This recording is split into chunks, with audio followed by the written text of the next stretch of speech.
जय हिंद। आप सभी को एम लक्ष्मीकांत सीरीज में स्वागत है। तो आज हम लोग फंडामेंटल अधिकार को पिछले क्लास में हम लोग समाप्त कर चुके थे। अब हम लोग इसको डीपीएसपी राज्य के नीति निर्देशक यानी मूल कर्तव्य को अनुच्छेद 51 को देखेंगे कि आखिर भारत में मूल कर्तव्य का मतलब क्या होता है।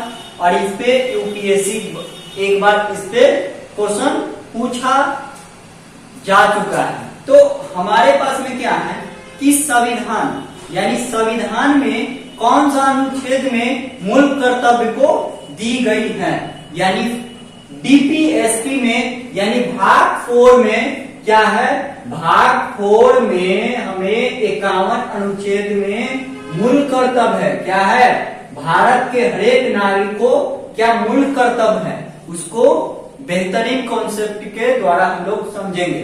तो देखिए कि भारत का मूल कर्तव्य क्या है, यानी इसका देखिए 51 ये था नहीं, यह भारत के 42वां संविधान संशोधन 1976 में यह करवाया गया और इसमें जुड़वाया गया कि भारत में मूल कर्तव्य होगा। ये देश के अंदर में क्या फॉलो होगा, एक कहीं भी किसी भी अमेरिका ईश्वर में मूल कर्तव्य नहीं है, लेकिन हमारे भारत में मूल कर्तव्य को दिया गया है।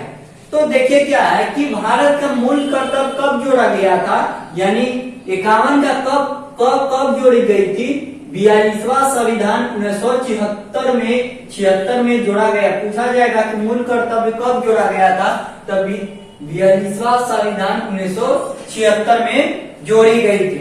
तो देखिए इसमें क्या क्या क्लॉज करता है उसको बेहतरीन कॉन्सेप्ट के समझते हैं। तो कर्तव्य, भारत के प्रत्येक नागरिक को माने सभी नागरिक को कर्तव्य होगा, यानी क्या कर्तव्य होगा कि संविधान या संविधान निर्माता के यह कर्तव्य होगा कि उसको पालन करें।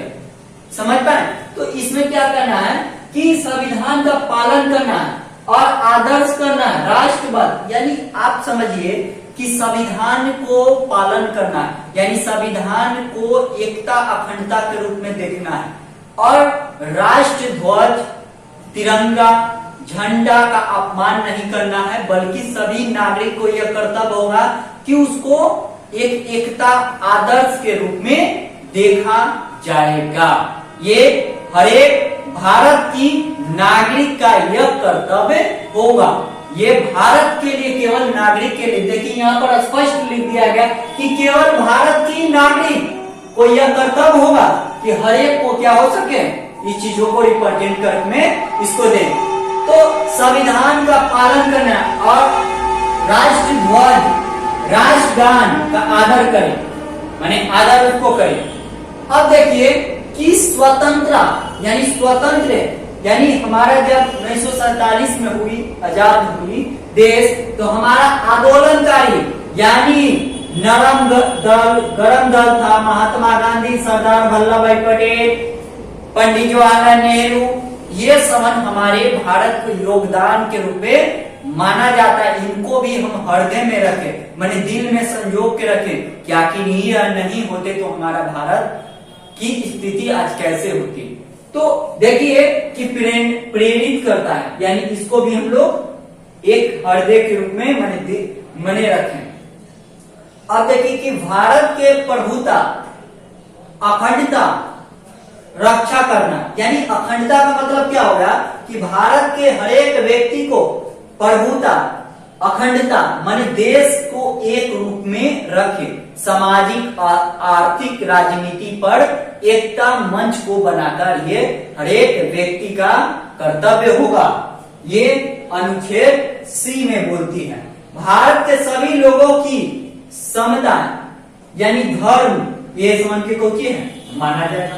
अब देखिए हमारे सामाजिक सांस्कृतिक गौरवशाली परंपरागत महत्व देना है, यानी हमारे समाज में सामाजिक संस्कृति यानी जो संस्कृति, हमारा संस्कृति क्या है कि एक व्यक्ति दूसरे व्यक्ति को आदर करे, सम्मान करे,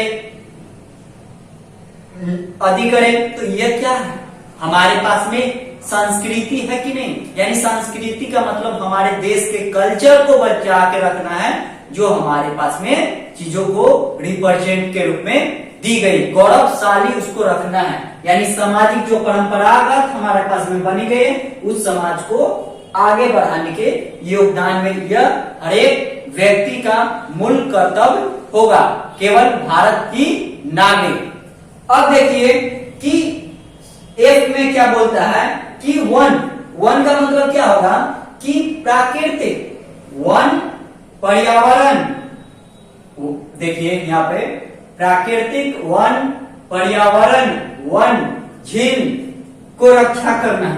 यानी आपका ये भी कर्तव्य है कि हर एक व्यक्ति को नदी, नाला, पोखरी, इस वन को क्या करना है, पोखरी मतलब जो तालाब इस वन है उसको कहा जाता है, तो वो हर एक व्यक्ति को उसको गंदा ना फैलाए, यानी नदी को साफ सुथरा करेंगे।